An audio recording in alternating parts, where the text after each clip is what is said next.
Good evening from the News Radio, 1120 and 93.7 FM, KPNW studios. I'm Bill Lundun, co-host of The Wake Up Call, heard weekdays 6 a.m. to 9 on this fine radio station, streaming all over the World Wide Webs at kpnw.com.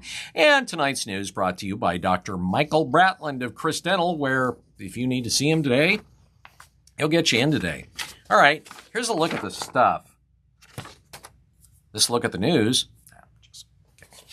All right, so a lot of this is legislature stuff. But we'll start off with this. So as the legislature looks at ways to deal with ballot measure 110, or if you will, do something without doing anything at all, is happening, some interesting new numbers came out from the CDC.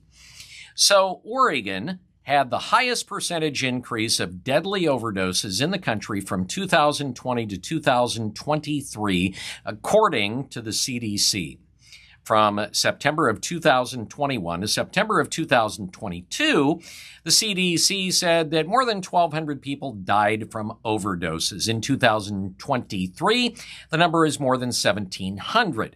That's a 41.5% increase. You go, Oregon. You can be number one. The numbers, though, get even more grim by percentage, according to the CDC. Looking at Oregon's synthetic opioid overdose deaths. In 2019, we had 78. In 2023, you're looking at 1,268. That's an increase of 1,525%. Now, all this time, supporters of ballot measure 110, when talking about the fentanyl crisis, say, it's nationwide. It's the same everywhere else. Okay, let's look at the comparison of Oregon to the rest of the United States. By comparison, the United States synthetic opioid overdose deaths. In 2019, there were 34,666 in the entire country. In 2023, 7,845. That's a 124.5% increase compared to Oregon's 1,525% increase. Notice a little bit of a difference there? So just a little bit more. So as this crisis continues on the streets of Oregon, Oregon lawmakers are looking at different ways to deal with ballot measure 110. Now, the Democrats in charge want to do a Class C misdemeanor, which really has not much in the way of teeth, and then comes with all of these numerous avenues to avoid any kind of punishment and really no required commitment to get into drug treatment. You'll instead of calling a 1-800 number and having somebody waive your ticket, now what the Democrats are suggesting is that, well, if you go sit down and talk to a counselor, then we're not going to charge you with a pretty much meaningless Class C misdemeanor. On the other side, you have a number of people, including Republican lawmakers, who are calling for recriminalizing possession of drugs, a Class A misdemeanor, which is possible up to a year in prison. But what they're saying is, no, you would have to go into treatment, and you would have to show that you're staying off drugs to avoid spending a year in prison. So once again, confirming the obvious, yet another poll showing 61% of Oregonians believe ballot measure 110, that all but legalized hard drugs in Oregon, is an utter abject failure. And they want to see drugs recriminalized in the state with tougher penalties for possession. The GS Strategies poll mirrors another poll that was taken about 6 months ago. The results were released, of course, as the legislature remains in closed-door talks led by Democrats to come up with some sort of proposal on what they're going to call reforms. So a bill that would require pharmacy benefit managers operating in Oregon to be licensed by the state is headed to the House floor for a vote. So if you don't know what pharmacy benefits managers are, you could call them the middlemen between the pharmacy companies, the pharmacies, and the insurance companies. And there is a whole lot of, shall we say, collusion there. For instance, one of the largest of these pharmacy benefits managers is actually owned by CVS, which happens to be one of the nation's largest pharmacies. Now, they wouldn't do anything to make it easier for themselves to stay in the market, and they wouldn't be like making drugs harder to get for small pharmacies and other pharmacies that, you know, might be competing against them. Oh, and then you have the insurance companies. One major insurance company owns another one of the pharmacy benefits managers. Now, what would the conflict of interest there be? So pharmacy benefit managers have come under recent fire in recent years for doing things like, well, driving up their own profits, favoring big pharmacy chains, and running small independent pharmacies out of business. In the last year in Oregon, by the way, 35 independent pharmacies closed. And PBMs were also a big part of Bi-Mart getting out of the pharmaceutical market. Oregon's legislature has approved a couple of ballot titles for 2 referendums on the November ballot. The first would completely change voting in Oregon and convert Oregon's voting process to the so-called ranked choice voting, where voters rank candidates in order of preference. And it's complicated, and many of the supporters of it love it because it supplants the two-party system. Also, it's considered to be something that will favor Democrats, which is why the Democrats are pushing and have succeeded in, well, putting this on the ballot. The second would also amend Oregon's constitution, authorizing the impeachment of elected state officials with a 2/3 vote in both Oregon's House and Senate. I call that the Shemia Fagan referendum. Oregon is one of the few states that actually doesn't have any process for getting rid of corrupt leaders. But then, really, since when has Oregon ever really wanted to do that? Just asking for a friend. So students around the country have shown promising signs of rebounding from the COVID era's massive disruptions in learning. That, according to a first of its kind multi-state analysis by researchers at Harvard and Stanford universities, except for Oregon. Unlike the other 29 states studied, Oregon students as a whole have failed to regain either reading or math skills, according to the researchers. The state's elementary and middle school students remain an average of about 2/3 of a year behind in reading compared to pre-pandemic levels, and 3/4 of a year behind in math. That's roughly 2 to 3 times the deficit faced by students nationwide, according to the study. And those results come despite a $1.6 billion infusion of federal pandemic aid to the state's 197 school districts. And that money is going to run out in now about 7 months.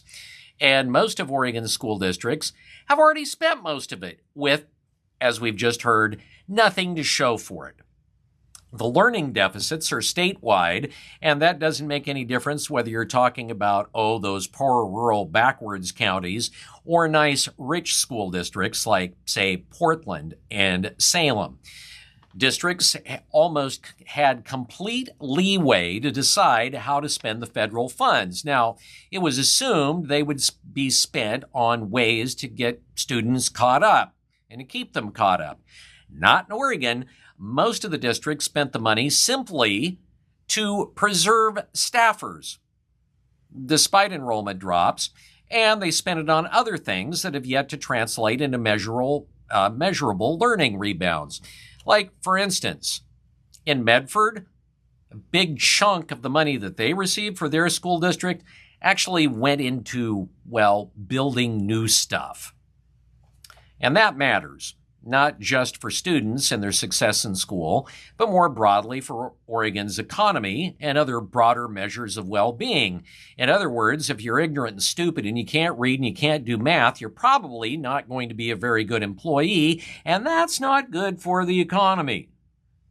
Thomas Kane is a faculty director of the Center for Education Policy Research at Harvard, and was the co-study of the author. It used state test scores from 2019, 2022, and 23, then triangulated them against scores given on a national exam in all states in 2019 and 22. In Oregon, Keynes said, and I'll quote him, "We saw very little evidence of improvement between 2022 and 2023, whereas most states did. State education officials, Oregon's state education officials, couldn't pinpoint why students haven't shown gains." And they're supposed to be the smart ones. This, even as students in, say, Louisiana and Mississippi are back to performing at 2019 levels in reading, and students in Alabama hit pre-pandemic levels in math. Oregon, West Coast Appalachia. An analysis of the pandemic relief spending in Oregon's 10 largest school districts by nonprofit education advocacy group Stand for Children Oregon suggests those districts directed very little money to a handful of strategies that research found during COVID would be most helpful to help students catch up, like frequent small group tutoring, academically rigorous summer school, and extending the school year and expanding training opportunities for educators.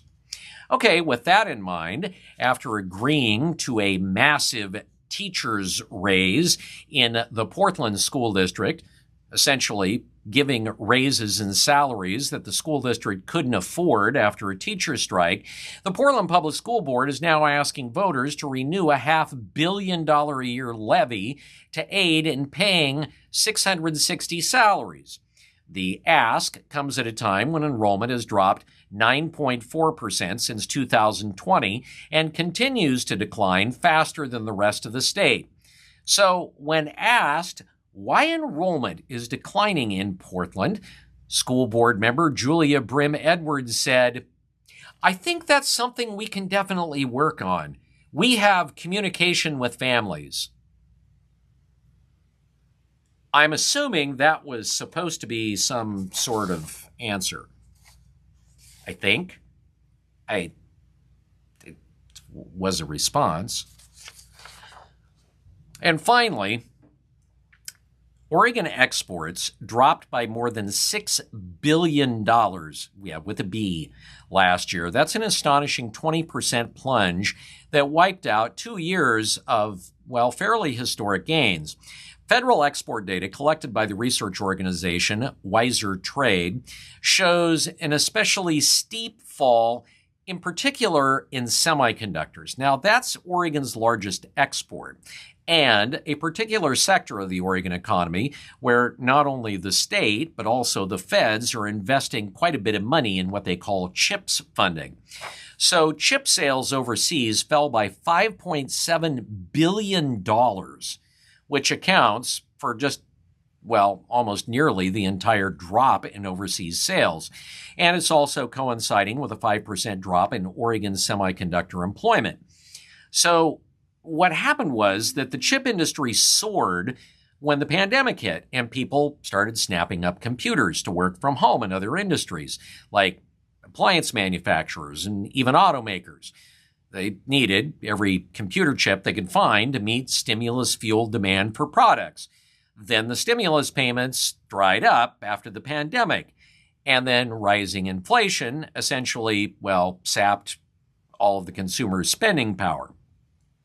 And the computers already had, or the customers already had their new computers and their new appliances, and so they're not buying any more. Semiconductor manufacturers and their customers then found themselves with a glut of inventory, which they're still trying to deal with. And because of that, Oregon's chip exports dropped by 14% in 2022 and another 39% last year. Other industries had mixed results. Exports of auto and aircraft parts were up sharply, where other distinctively Oregon industries like, say, beverages, craft beers, wines, and ciders were down. All right, this look at the news brought to you by Dr. Michael Bratland of Chris Dental, where he sees everybody. He sees you. He's like Santa. All right, get real, Rick.